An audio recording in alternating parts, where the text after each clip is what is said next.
Aïe aïe aïe, c'est le meilleur rappeur français pour rap de France, motherfuckers, Gizzy Gangsters. Parce que j'ai niqué mon foie, mon pancréas. Sors ton pocheton, vas-y on s'en fait un. On est beau, on est jeune, on réalise pas que ce sera la merde le jour où ils légalisent la beuh. Mais pour l'instant je m'en fous, j'ai que 21 piges, des joints et du bif au poids de 27, je vais me rincer. Grosse émission ce soir, invité très spécial. Gizmo est dans les studios du 94.4. Gizmo, comment ça va?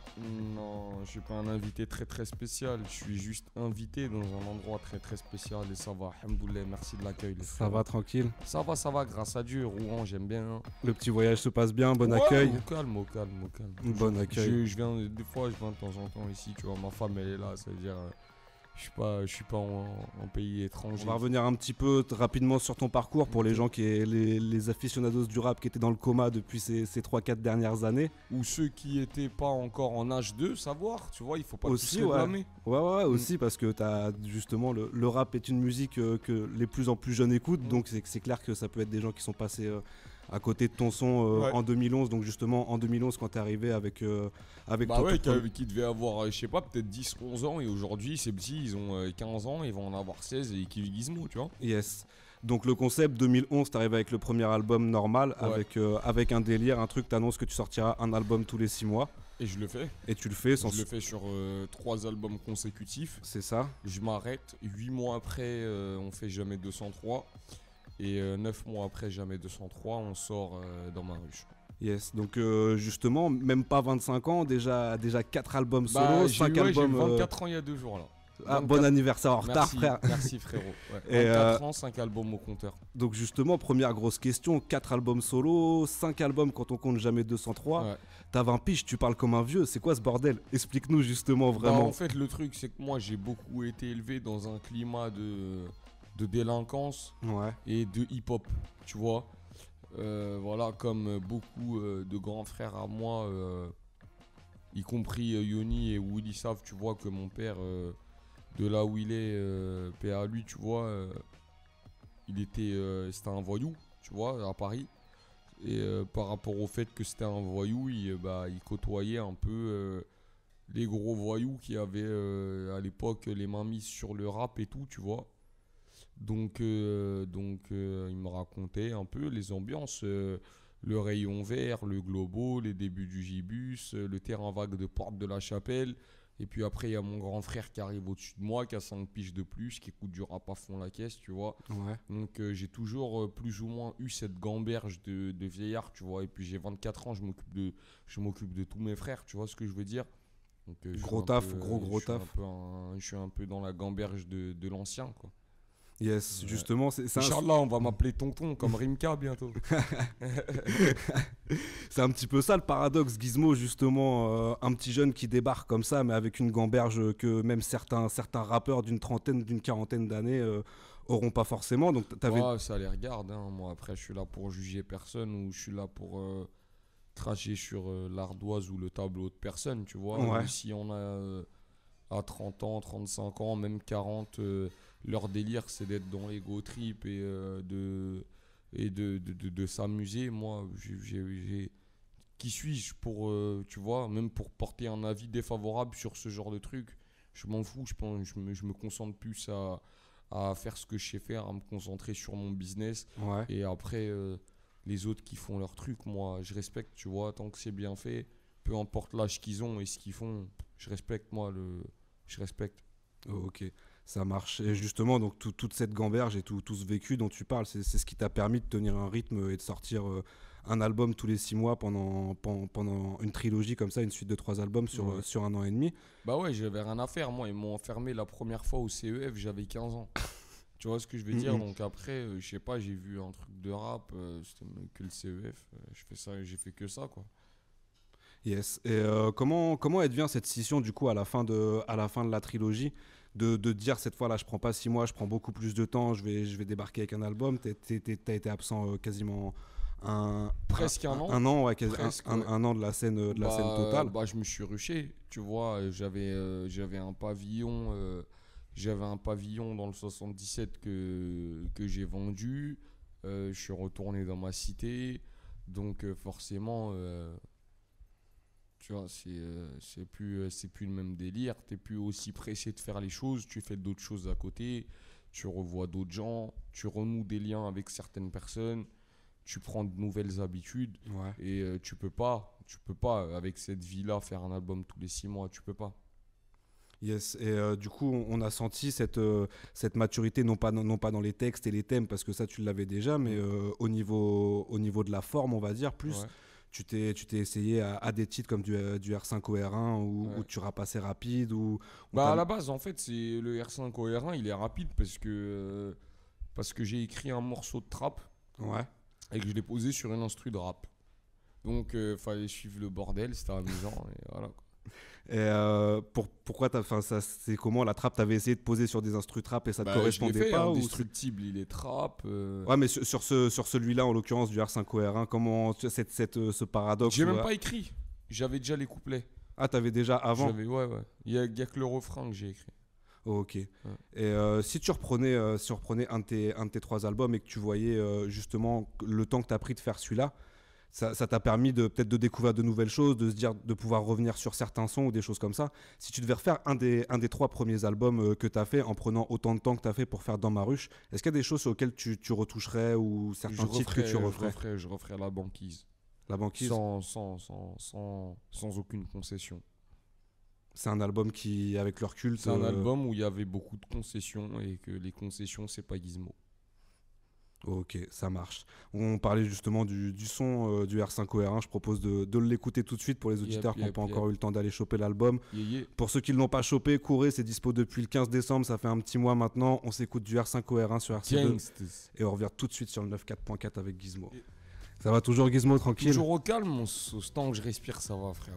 Yes, on vient de s'écouter à l'instant le son du R5 au R1, gros son. J'ai vu qu'il avait eu un bon succès d'estime sur le je crois sur le même net. que c'est le préféré de l'album. Ouais, il y a eu beaucoup de retombées dès le début de l'album. Parlant de retombées, justement, je regardais un petit peu les chiffres avant le début de l'émission. Il est rentré quand même un gros Presque score. 10 000 Ouais. semaine, ouais. Presque 10 000 sur une première semaine. Ouais. Là, on monte un petit peu, on arrive quasiment, on atteindra les 20 000 tranquillement dans pas très longtemps. Ouais. C'est un gros kiff quand même, quand même par rapport C'est au... un gros boulot. C'est un gros boulot. Avant d'être un gros kiff.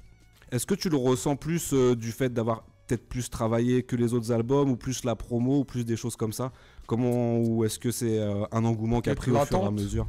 Peut-être l'attente. L'attente. Je me dis peut-être l'attente et puis à la suite de l'attente, le travail fourni. Je pense que le cocktail des deux, ça a donné cette réussite, tu vois. Le fait de faire attendre le public, mais de ramener un lourd boulot, tu vois. Ouais. Donc du coup, ils ont attendu, ils ont été patients, mais pas pour rien, et ils s'en rendent compte et ça fonctionne, tu vois. Donc je pense, je suis pas sûr, je peux pas dire, je suis pas un scientifique tu vois, des charts et tout, mais je pense que c'est ça. C'est pas dû au fait aussi que là, pour le coup, t'as fait une vraie promo hip-hop, c'est-à-dire que t'es parti vraiment aux 4 coins de France, à la rencontre de ton public vraiment directement, t'as pas fait de grosse salle. De mon premier album, j'ai fait ça aussi. Hein. T'avais toujours fait pour les 3 albums? Mon premier album, normal, j'ai fait 25 dates, j'ai fait toutes les FNAC de France. Presque. Ouais. Des grosses villes, quoi. Ouais, t'avais fait un petit peu toutes les grosses villes. Tu vois ce que je veux dire? Le deuxième coup, j'ai fait street promo pareil. Ouais. Donc une promo avec des grosses dates, certes, mais aussi des shops, des petits bars et tout, des machins comme ça. Troisième date, la même chose. Et là encore, c'est juste que je commence à m'installer, je commence à asseoir une carrière dans ce putain de rap-jeu de merde. Et je pense que les gens, ils savent que ça vaut le coup de suivre le Guise. Ouais, mais malgré tout, justement, comme tu dis, même en montant, en pesant au fur et à mesure dans ce putain de rap game, tu continues à garder cette proximité, ce qui est vraiment le plus important, cette proximité avec ton public, ce qui fait que tu es un artiste aujourd'hui. Bien sûr, moi je fais même un parallèle, tu vois, dans les Gremlins, c'est les Gremlins qui donnent de l'importance au Mogwai. Sans les Gremlins, Gizmo, il aurait aucune importance, tu vois, il serait juste une petite peluche mignonne et tout que les gens ils aiment caresser et entendre chanter. Mais non, il a fallu qu'il y ait une bande de Gremlins complètement surexcités qui fasse briller ce petit Mogwai, tu vois ce que je veux dire? Donc c'est un peu ça le concept, c'est eux qui me font briller, tu vois, chaque jour. Ouais. Et comment t'expliques du coup que tous ces Gremlins à l'époque, l'année dernière, pour revenir sur l'album en commun que vous avez fait avec Despo et Moclès, Jamais 203, Parce comment qu'ils étaient t'expliques pas que ça a fans de pas... Despo et Moclès. Tu penses que c'est ça? Ouais, Bah oui, ils c'est ont- ça. Au même titre que les fans de Moclès n'étaient pas fans de Gizmo et que les fans de Despo n'étaient pas fans de Moclès ou de Gizmo. C'était juste que, tu sais, on peut essayer pendant 10 000 ans de mélanger l'eau et l'huile. C'est vrai, si ça veut pas passer... Voilà quoi. Est-ce que tu penses pas, moi à l'époque je m'étais dit, après ça reste un avis personnel, mais justement je comptais vous le demander à un de vous, est-ce que tu penses que c'est pas une hypocrisie de la part du public aussi qui va toujours demander à avoir des albums comme ça, à dire on n'a plus de vrai rap, on n'a pas de machin, et c'est un petit peu le parallèle, je fais un peu le parallèle avec l'album d'REDK qui est sorti l'année dernière, que tout le monde avait demandé, et au final quand on a vu dans les ventes qu'on n'a pas suivi, est-ce que c'est pas une hypocrisie de la part du public rap en général aussi? Moi je pense pas que ce soit une hypocrisie parce que... faut plus faire l'amalgame. On est dans l'ère internet. Aujourd'hui, c'est pas parce qu'il a pas bien vendu que tous ces gens qui ont demandé ce truc-là, ils ont pas écouté. Tu vois ce que je veux dire? Dans tous les gens qui ont demandé ça de la part de REDK, la plupart, ils ont écouté. Ils ont peut-être pas acheté, mais ils ont tous écouté. Ouais. Après, je sais pas, comme a dit ma mère, on fait pas boire de l'eau à un âne qui a pas soif. Hein. Je veux pas acheter le CD, tant pis. Yes, ça marche. Et justement, pour continuer un petit peu, pour découler sur tous les titres de l'album que tu as écrit, au niveau de la prise de risque et un petit peu de sortir des sentiers battus. Tu trouves que j'ai pris des risques? Non, enfin sur un ou deux sons, je trouve que tu es sorti un petit peu des sentiers battus, chose qui est bien. Justement, j'allais en venir justement sur le son avec Amadou et Mariam, L'homme qui a peur. Ouais. Justement, j'ai trouvé que c'est un son moi, je qu'on trouve n'attendait juste pas spécialement justement dans l'album. Ouais, l'instru, ouais, puis même le fait d'avoir fait venir Amadou et Mariam, c'est quelque chose de bien justement, mais c'est un truc que j'attendais pas avant de voir la tracklist, c'est un truc que j'aurais pas imaginé. Moi, je suis ouest-africain, tu vois. Je suis sénégalais malien, pareil. C'est des boss chez moi. J'avais l'opportunité de faire ça avec eux. Pour moi, pour moi et pour nous, ça coulait de source de le faire. Ouais.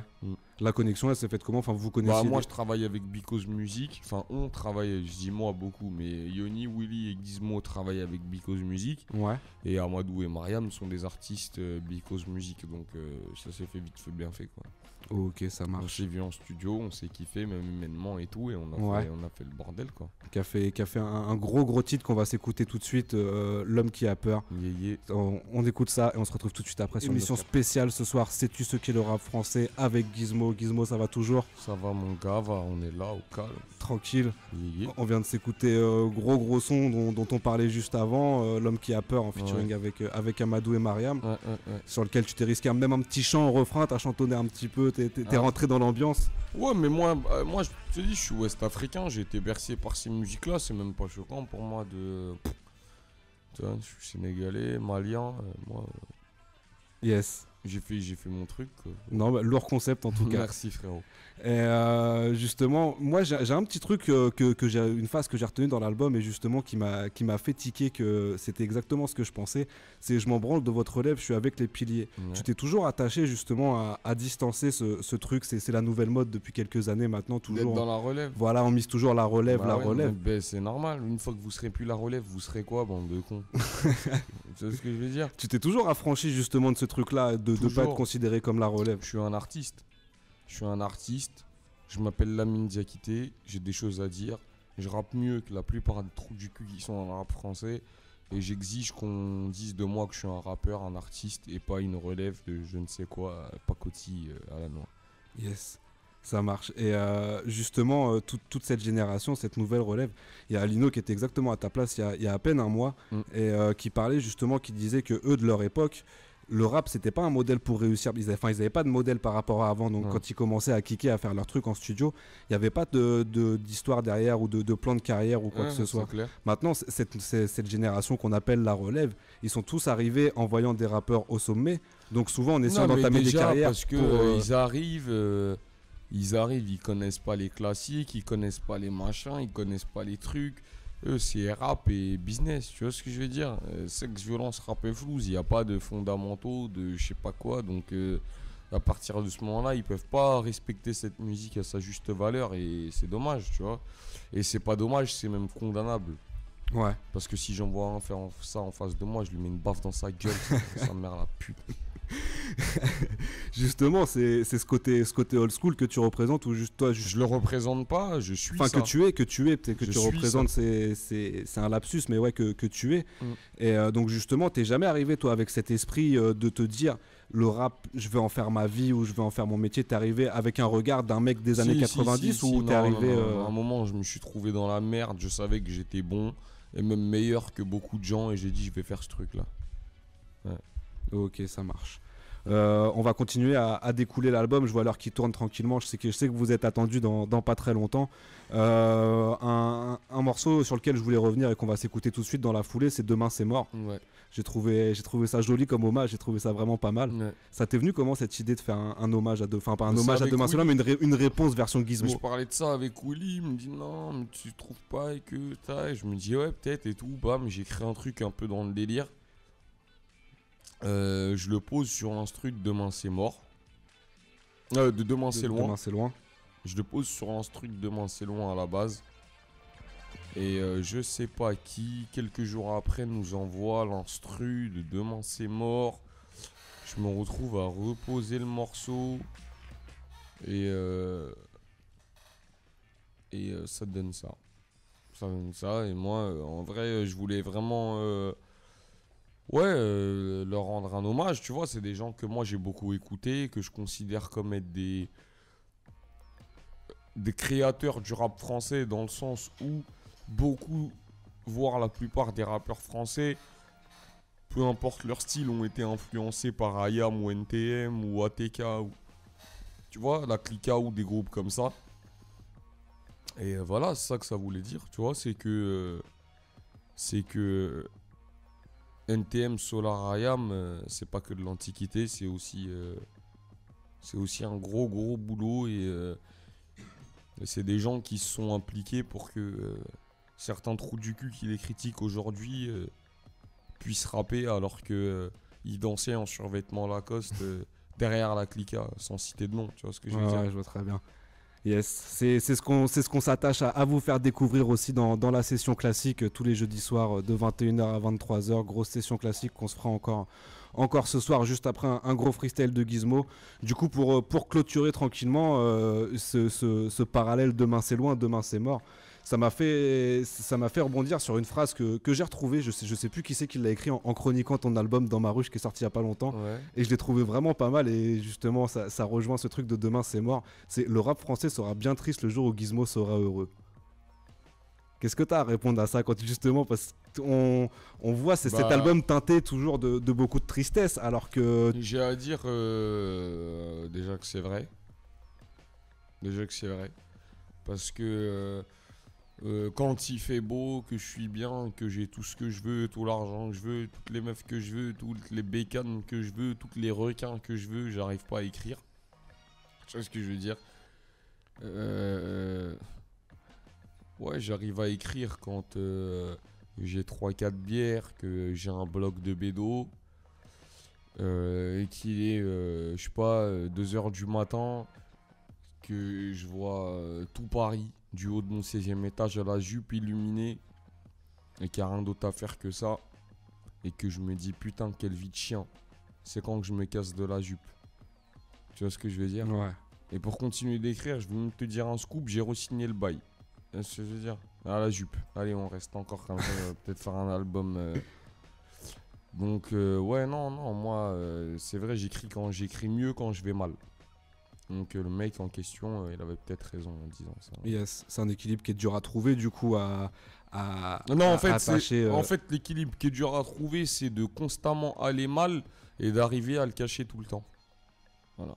Moi, je suis de nature angoissée déjà, tu vois, depuis que je suis bébé. Depuis que je suis bébé, vraiment, hein, je te dis pas petit ou quoi, depuis que je suis bébé, je suis quelqu'un de super angoissé.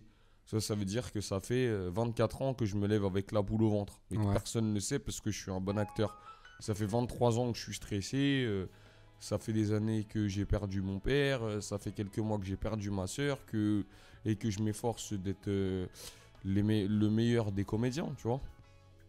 Et ouais, je crois que le jour où j'irai bien, que j'aurai fait le deuil de tous ces gens-là et que je serai passé à autre chose, mon rap, il il sera sans calories ni fibres. Ça marche. Donc le jour où on t'entendra plus, c'est le jour où tu seras l'homme le plus heureux du monde finalement. Ouais. Paradoxalement. Je crois. Ça marche. Sur ces belles paroles, on s'écoute tout de suite Demain c'est mort de Gizmo, extrait de Dans ma ruche. Je vous le rappelle, dispo depuis le 15 décembre. Si tu ne l'as pas encore... Demain c'est mort, achète l'album aujourd'hui, enfoiré. Gang, gang, gang, gang, gang.